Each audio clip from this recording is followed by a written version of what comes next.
Spring equinox is a moment of perfect balance, light and dark, day and night, energy and stillness.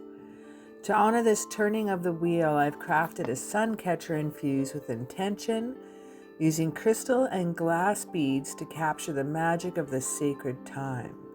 Let's infuse this piece with energy, meaning, and the essence of the equinox together. Let's get started. So what I'm starting off here first is I'm designing some simple lines to follow. I have some sketches that I've done, and these I'm going to follow the lines with wire. Simple little things that I can hang the beads from and do some cool chandelier effects hanging off the wire loops. So I'm just trying different configurations and I may or may not use them all. I may only use a couple of them, but I'm just playing with some designs that are coming to me. Some of them that I saw on the internet, some of them I saw through such as Pinterest. So I'm starting off here with my curling wire. And I'm going to be using my pliers here to manipulate the wire. Now this is copper wire, it's 18 gauge. I grabbed whatever wire that I thought was going to be easy to manipulate yet hold its shape.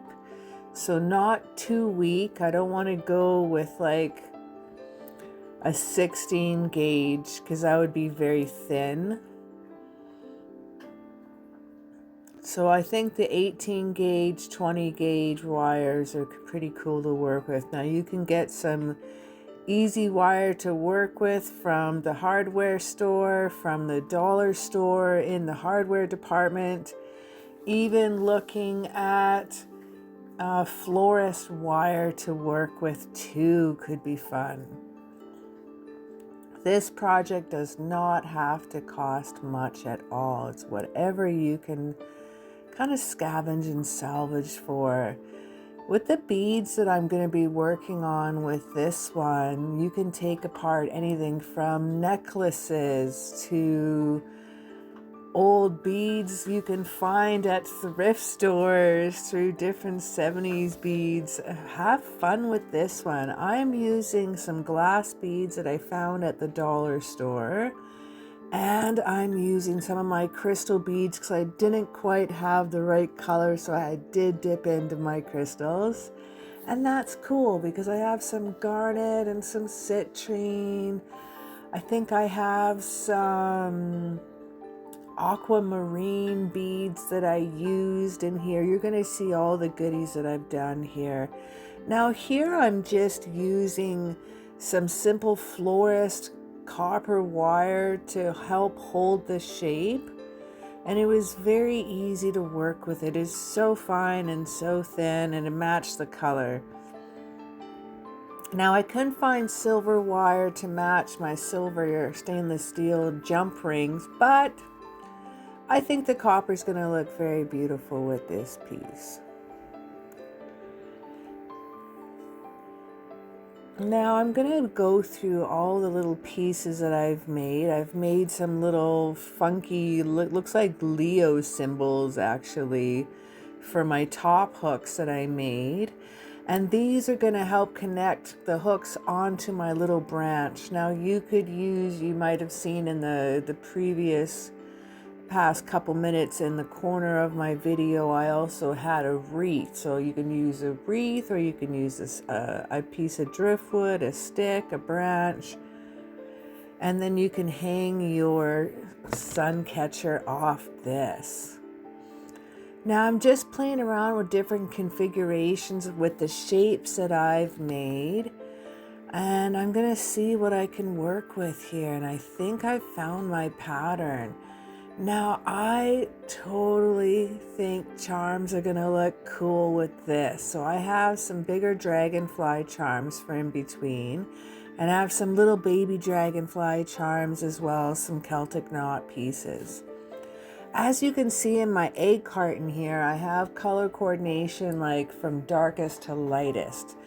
So what I've done here, I've already threaded my beads with a wire and made a loop at both ends, so I can continuously add a jump ring and make a little cascade of colors cruising down.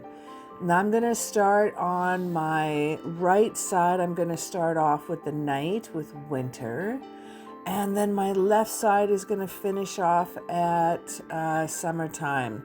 But in between is going to match the equinox, the balance of the two. So I'm using my darker blues first, fading into some royal blues, some teals, then getting into some baby blues. My centerpiece will have all clear beads cruising down. I have some faceted clear beads, and I have some gorgeous glass beads I'm going to use for this project. Fading into like a yellow and then orange and then the red and rich reds to the burgundies. And this will represent the balance of night and day fading into. So this is not the chakra colors or the pride flag. This is the balance of the equinox, from the day and night, the energy and stillness, from light and dark. So I'm just having fun, throwing in some evil eyes there to help protect my little Suncatcher. I also just wanted some more royal blue beads, and that's super cool that way. So I'm going to be bringing in some beads hanging off of the larger dragonflies too, but I'm going to hang off some little baby dragonflies off the little cascade pieces off the loops too. And I think that'll just help finish off the bottom of the beads.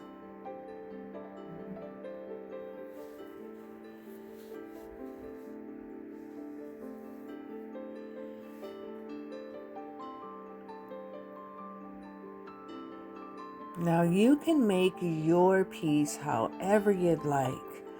You can start off with the darkest going fading into the lightest, going into the warmest colors once again. You don't have to use a loop-de-loop wire. You also can use, and you'll see here in just a moment here as it fades into all the colors I'm having so much fun with. Ooh, I love this. Look at the yellows and the ambers coming in, and the oranges and pumpkins. And then with the gorgeous fire truck reds with the garnet reds. So I've decided to wrap wire around my little piece of driftwood I found in the mountains in a glacier water. I think 2 years ago. I forage for a lot of stuff, and I keep it for winter projects such as this. So I have pieces of wood to work with all year round, because we get a lot of snow where I'm from, so we can't always dig underneath the snow to find what I need. Nor do I want to.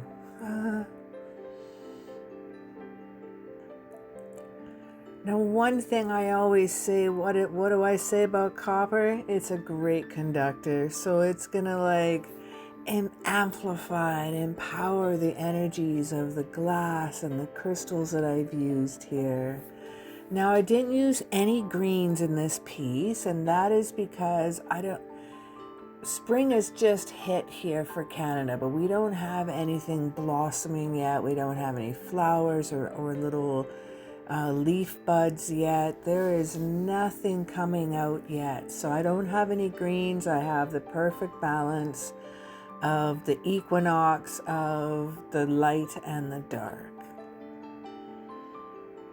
But I did hide one little green fish in the center of the clear quartz pieces that I used. Now with each loop I calculated that's going to hang off the top part of my little Leo S hook dude thingies that I made. That's a technical term. And you can make these shapes like little spirals at the bottom. You don't have to use charms. You can continue the wire at the bottom and do some really cool little shapes and sizes. You can just have different shapes and sizes of beads to spirals to wires to even maybe the shapes of symbols or sigils you could use hanging off this. Instead of doing these curlicues that I've drawn, you could always do sigils. No one would know what they are. They would just look like wire bits hanging off there. The possibilities are always endless when making little sun catchers and wire pieces too, wire wrapping.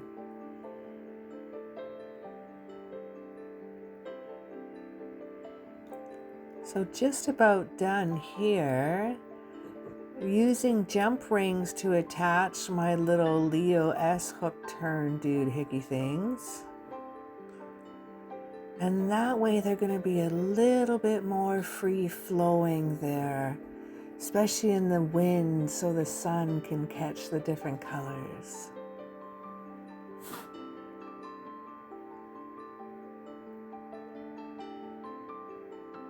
Let's bring this outside and have a little look. Well, we got overcast today, but I see the colors are even brighter than they were inside. As I have my Celtic charms at the bottom as well as my dragonflies, I am very, very happy with how this piece turned out. Comment down below what you do for the spring equinox, and if you're interested in making a dream catcher, what colors will you choose? Thanks so very much for hanging out with me today, and as always, I want to wish you an absolutely magical day.